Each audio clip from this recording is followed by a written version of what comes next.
अस्सलाम वालेकुम student, welcome back to my channel Maths Ninja. आज मैं आपको एक्सरसाइज 1C का क्वेश्चन नंबर 5 करवाती हूँ। क्वेश्चन नंबर 5 इंटरमीडिएट लेवल का है, तो आप इसको ज़रा केयरफुली पढ़िएगा और फिर देखिएगा कैसे होगा। यहाँ पे लिखा हुआ क्वेश्चन नंबर 5 है, 35 workers are employed to complete a construction project in 16 days. ठीक है, before the project start the boss of the company is told that he needs to complete project in 14 days. यानी कि जो आपका boss है इस company का, जो कंस्ट्रक्शन वर्क करवा रहा है, वो चाह रहा है कि 35 वर्कर्स हैं तो 16 डेज़ के बजाय 14 डेज़ में आप प्रोजेक्ट मुकम्मल करें।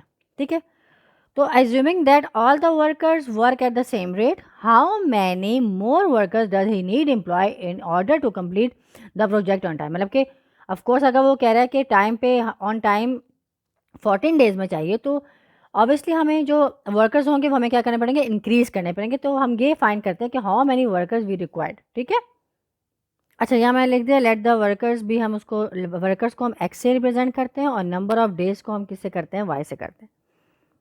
ठीक है, तो अब हम जौन सा है हमने क्या किया ये कर लिया। अब हम यहाँ पे क्या करें, हमारे पास वर्कर्स और कितने हो गए, डेज हो गए। देखिए वर्कर्स हमारे पास कितने हैं, वर्कर्स हमारे पास हैं 35 वर्कर्स हैं। ठीक है, और हमारे पास डे कितने हैं, हमारे पास डेज हैं अराउंड 16 डेज हैं, यानी कि ठीक। लेकिन वो कह रहे हैं कि हमारे जो क्या कहते हैं डेज हैं, वो हमारे डेज हो रहे हैं डिक्रीज़ हो रहे हैं। ठीक है, और वर्कर्स हमें भी ऑफकोर्स हमारे जो डेज हो रहे हैं वो डिक्रीज़ की तरफ जा रहे हैं। तो हमारे जो वर्कर्स हैं वो ऑफकोर्स हमें क्या चाहिए होंगे, ज़्यादा रिक्वायर्ड होंगे ना, क्योंकि जब हमारे पास डेज कम है तो ज़्यादा रिक्वायर्ड होंगे। इसलिए यहाँ हम जो इक्वेशन बनाएंगे वो हम बनाएंगे x is inversely proportional to 1/y। ठीक है, x is equals to k upon y हो गया। x is equals to k upon कितने, हमारे पास पहले डेज कितने हैं, x को हम वर्कर्स कर रहे हैं और y को हम क्या कर रहे हैं, डेज से रिप्रेजेंट करें। मैंने यहाँ पे इसलिए लिख दिया कितने हमारे पास वर्कर्स हैं 16 है, और डे वो कितने हैं डेज कितने 16 और वर्कर्स कितने 35। तो 35 इज इक्वल्स टू, ये वाई लिख देते हैं, अगले स्टेप में करते हैं के अपॉन 16 करते हैं। तो के यहाँ साइड पे आ गया हमारा, और 35 मल्टीप्लाई बाय 16 हो गया, जो कि ओवरऑल मल्टीप्लाई होकर आपके कितना हो जाएगा, इट्स हो जाएगा, ये हो जाएगा 560। तो के हमारे पास कितना आ गया, 560 आ गया। ये तो एक चीज़ हमारे पास आ गई है। ठीक है, अच्छा अब हम सेकंड में हमारे पास के आ गया। अब जब हमारे पास के आ गया तो हम ऐसा करते हैं कि अब हम वाई की वैल्यू, यानी कि हम जो 14 डेज़ हैं वो करते हैं, और 14 डेज़ हम करके y is equals to 14 days है, और जो हमारे पास वर्कर्स हैं वो कितने रिक्वायर्ड है वो हमें पता नहीं है। तो हम ये वाली इक्वेशन लिख के x is equals to k upon Y लिख के हम इक्वेशन फाइंड कर लेंगे। इनके वर्कर्स हम फाइंड करेंगे कितने ज़्यादा रिक्वायर्ड हैं।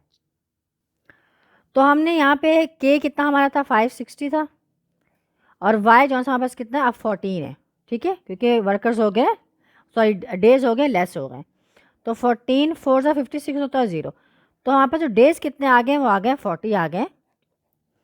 लेकिन हमें वहाँ पे पूरा रिप्रेजेंट करके बताना है कि डेज जौन सा हैं वो किस तरह होंगे। तो हम यहाँ लिखेंगे the number of workers required, कि जो वर्कर्स थे वो कितने रिक्वायर्ड। तो वर्कर्स किससे रिप्रेजेंट हो रहे हैं, एक्स से रिप्रेजेंट हो रहे हैं, तो हम लिखेंगे x2 माइनस x1। x1 हमारे पास x2 था 40, ये वाला x, और x1 हमारे पास कितना था 35, जो कि यहाँ दिया हुआ है। ठीक है, ये है 35। तो 40 में से 35 गए, तो 5 जौन सा है वर्कर्स, 5 वर्कर्स हमारे पास क्या होंगे, 5 more workers required to complete the project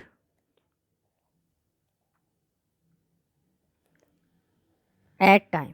समझ आया, यानी कि 5 जौन सा है वो आपको मोर वर्कर रिक्वायर्ड होंगे कि 14 डेज में आपका पूरा जौन सा है वो जो प्रोजेक्ट है वो कंप्लीट हो जाए। तो आपको समझ आ गया कि मैंने कैसे करवाया, कि इन्वर्सली प्रोपोर्शन किया है, एक्स को इस तरह किया, फिर एक्स हमारे पास कितना 35 था, ये हमने x 35 लगाया, y 16 था जो पहले वाले डेज थे, दोनों का आपस मल्टीप्लाई किया, के हमारे पास 560 आ गया। अब डेज हमारे पास क्या लेस हो रहे हैं, तो हमने डेज की जगह वाई की जगह हमने क्या लिखा 14 लिखा और के हमारे पास था, तो हमारे पास एक्स 40 डेज आ गए। लेकिन हमें शो करके दिखाना था वर्किंग के कैसे कितने डेज हमें रिक्वायर्ड है, तो हमने x2 माइनस x1 कर दिया, यानी कि 40 डेज में से 35 डेज माइनस किए, तो 5 workers more required to complete the project at time. ठीक है, तो आई होप आपको ये क्वेश्चन समझ आ गया होगा। Make sure to subscribe my channel and leave a like. Thank you.